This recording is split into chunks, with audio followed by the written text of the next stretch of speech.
as I was saying, the governing powers that be aren't allowing affordable housing to be built or any housing to be built. When most Americans do not earn a decent amount of income, let's just keep it real. But they continuously, people are continuously building $500,000 homes out here that nobody can afford, but people that are rich. And not everybody is rich. It doesn't make them a less of a person. It just means that the American economy is jacked up, and it doesn't look like anybody's doing anything about it, because to me it looks like deliberate genocide of a people. And that's really what it is. It's by design. All of this is by design. It is intentional. It is deliberate. I mean, somebody would have to be a fool not to see that, we've got thousands and thousands and thousands of trees on this planet.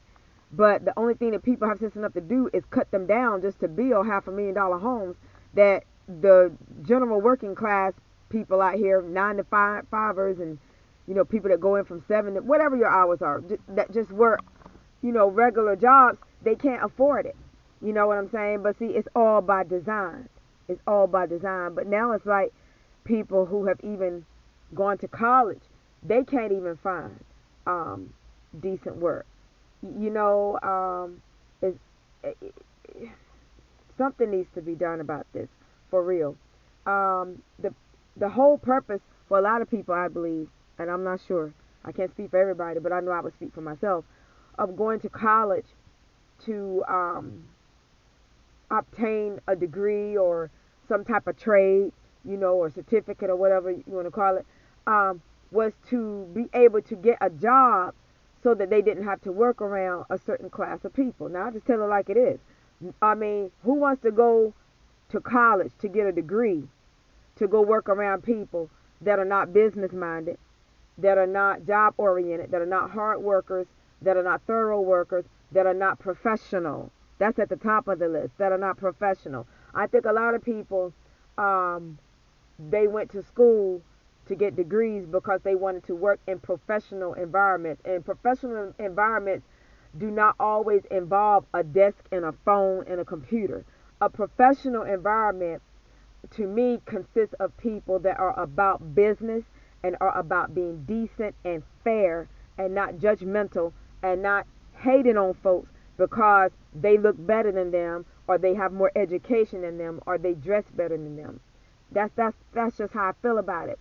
And I could gradually, I could see the gradual decline in the workplace standard over the years, even as far as the appearance of a lot of people that hold certain positions. They don't look the part. And I know it's not necessarily about attire, but I remember back in the day when people that had professional jobs, they looked the part. And even in when and I'm not saying there aren't people that have professional jobs that don't look the part, don't get me wrong, but I will say this. I'm going, you know what, let me tell you guys something. I worked somewhere a long, long time ago, and someone wanted to speak to my manager. Now, I had maybe two different managers at this particular place that will remain anonymous. And when a lady, I remember it was a lady came in, a Caucasian lady came in. She asked me, she said she wanted to speak to the manager. And I pointed to the manager.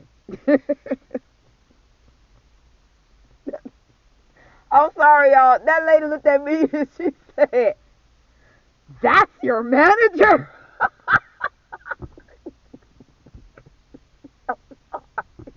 She didn't yell it like that, y'all. I'm sorry, but I didn't know what to say. She said, "That's your manager?" Y'all, and I'm going to leave it at that.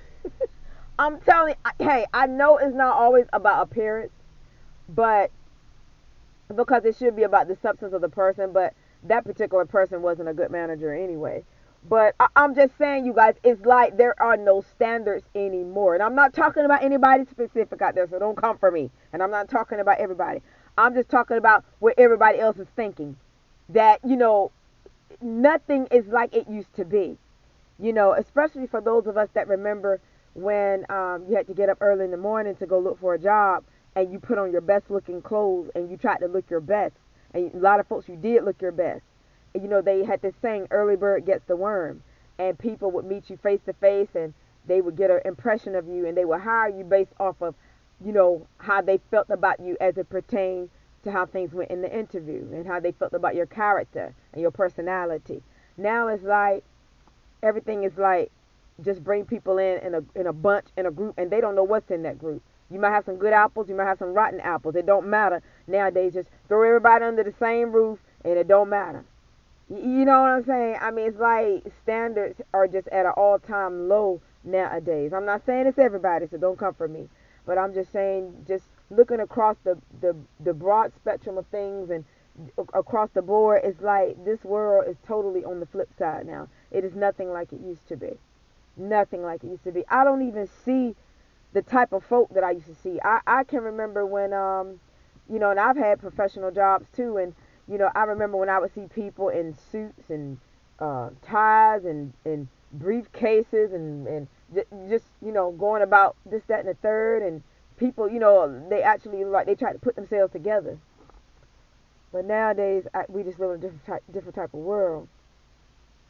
And I can remember a time when a person went to apply for a job. If you look nice, you got the job a lot of times. And now in a lot of situations, if you look nice, you're not going to get the job, because a lot of times, y'all, let's just keep it real, the person a lot of times that's interviewing you is jealous of you in the interview because you look good and they don't. Now I'm just going to tell it like it is. And I'm speaking this because I know there are people out there that are going through that. I believe there are people. I've had somebody tell me that that's what they went through. And that goes back to how it used to be a lot of racism, which it still is as it pertains to the workplace. Meaning there are people that are considered quote unquote black fell under a certain stereotype. So meaning, if you didn't sound black on the phone, then they just assume you were another ethnicity. But then whatever sounding black is, which I believe it is a stereotype, meaning you sound like you speak any bonnets. What they used to call it bonnets. I guess they still call it that. And it's like you were on the phone talking to them, and you were very articulate and very proper. And then when you showed up and they saw that you were of the quote-unquote black ethnicity, which is not an ethnicity, or African-American ethnicity, which is not an ethnicity, it's just that people don't know what else to classify themselves as due to the slave trade or whatever, the bloodlines getting mixed up and all that. But anyway, that's a whole nother story. But people were shocked because they thought you were of another ethnicity. They probably thought you were Caucasian on the phone. And then when you show up and they see, oh, well, that's a black guy or that's a black girl. But you sound so, your speech is so well. And I know there are people out there that have had people tell them that, I believe. Oh, you speak so well, as if all black people talk ignorant, like they don't know how to articulate. Now, I understand street talking, street slang. I talk in street talk and street slang. I think most black people do, unless they're in a professional workplace or in the workplace. It don't have to be professional. But, that's a whole nother ball game right there. But my point is this, there's always been some type of discrimination as it pertains to the workplaces. And as long as there are racist people in the world, that's just something you're going to have to deal with and be positive and secure within yourself and know that nobody's better than you. I don't care what your ethnicity is out there. But I feel like that this is something that, as far as people hiring people, firing people, hiring people, firing people, people are playing with people's lives out here. They're playing with people's lives, their livelihood. They're playing with people's stability. They're playing with people being able to support their children, take care of their children, buy their children what they need in elementary school or high school, pay for high school graduations. They're playing with people like that, And it all boils down to these are the last days. These are the end times. And the world is going to get more and more psychotic and dysfunctional as the days roll by and we get closer and closer to the return of Jesus Christ. And so the only advice that I could give people out there that are going through that is to stay prayed up and stay connected to God Almighty. Because any and every opportunity that you've ever had in your life, it is because Jesus made a way for you. And I know a lot of people out there, you may say, well, you don't believe in Jesus. But regardless of whether or not you believe in him, let me tell you this. Your belief in Jesus